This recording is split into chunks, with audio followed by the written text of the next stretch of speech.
આકાશવાણી ભુજ સ્થાનિક સમાચાર વિરલ રાણા વાંચે છે.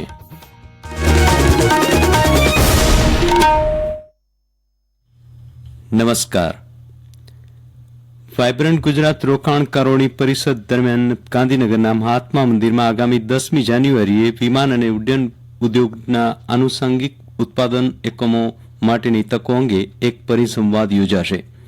રાજ્યના પ્રવાસન વિભાગના સચિવ હારિત શુક્લાએ પત્રકાર પરિષદમાં જણાવ્યું હતું કે આ પરિસંવાદ કાર્યવાહી કરવા યોગ્ય બાબતો પર ચર્ચા કરવા માટે એક મંચ પૂરો પાડવો, રોકાણકારોને આકર્ષિત કરવા અને વિવિધ ઉદ્યોગોને સમૃદ્ધ થવા માટે સક્ષમ બનાવવા પર ધ્યાન કેન્દ્રિત કરશે.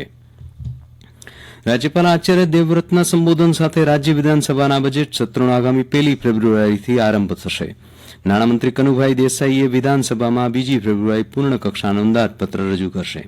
પ્રવક્તા મંત્રી ઋષિકેશ પટેલે કહ્યું કે આ સત્રમાં સરકારી વિધેયકો અને અંદાજપત્ર પર સામાન્ય ચર્ચા અને માંગણીઓ પર પણ વિધાનસભા ગૃહમાં ચર્ચા થશે. તેમણે કહ્યું કે વિધાનસભા ગૃહમાં રજૂ કરવામાં આવેલા બજેટ સત્રમાં 26 બેઠકોમાં ચર્ચા થશે. આરોગ્ય મંત્રી ઋષિકેશ પટેલે જણાવ્યું છે કે કોરોનાના Gen-1 વેરિયન્ટથી લોકોએ ગભરાવાની જરૂર નથી, પરંતુ સતર્કતા રાખવી જરૂરી છે. રાજ્યમાં કોરોનાની પરિસ્થિતિ સંદર્ભે તેમણે જણાવ્યું કે રાજ્યમાં કોરોનાથી સંક્રમિત હાલ 66 સક્રિય કેસ છે. હાલ રાજ્યમાં ફક્ત 2 કોરોના પોઝિટિવ દર્દી હોસ્પિટલમાં સારવાર હેઠળ છે. રાજ્યમાં 36 કેસ Gen-1 વેરિયન્ટના નોંધાયા છે, જે પૈકી 22 દર્દીઓ સાજા થયા છે.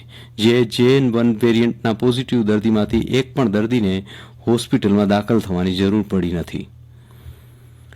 ઈ શ્રમ કાર્ડ ધારકો પાસે બારકોડેડ રાશન કાર્ડ ના હોય તેઓને નવા બારકોડેડ રાશન કાર્ડ આપવામાં આવી રહ્યા છે તથા ઈ શ્રમ કાર્ડ ધારકો કે જે બારકોડેડ રાશન કાર્ડ ધરાવે છે તેમને NFSAના લાભાર્થી તરીકે ચકાસણી કર્યા બાદ જો પાત્રતા ધરાવતા હોય તો NFSAમાં સમાવેશ કરવાની કામગીરી ઝુંબેશ રૂપે ચાલી રહી છે.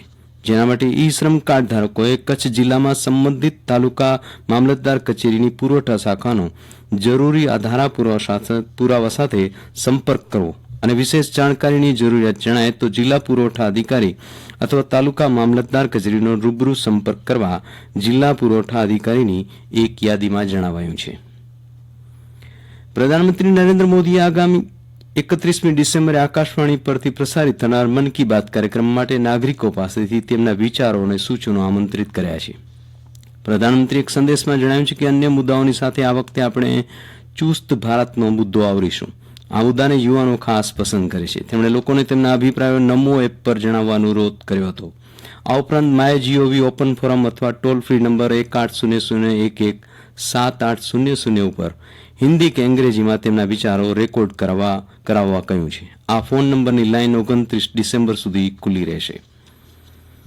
મુખ્યમંત્રી ભૂપેન્દ્ર પટેલના હસ્તે મંગળવારે ભુજ બસ પોર્ટના લોકાર્પણ બાદ ગઈકાલે સંકુલ ખાતે નવચંડી યજ્ઞનું આયોજન કરાયું હતું. નવા બસ પોર્ટમાં કચેરીની સામગ્રીઓ પહોંચાડવાની કામગીરી ચાલી રહી છે અને આગામી 1 જાન્યુઆરી નવા વર્ષથી બસોનું સંચાલન કરવામાં આવશે, જેમાં વહેલી સવારે 4:15 કલાકે ભુજ અમદાવાદ રૂટની બસનું પ્રસ્થાન કરાવાશે.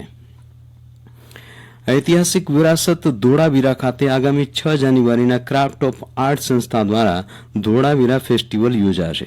આ ઉત્સવનો ઉદ્દેશ કલાત્મક અભિવ્યક્તિ સાથે વારસાને જોડવાનો હોવાનું સંસ્થાના સ્થાપકે જણાવ્યું હતું.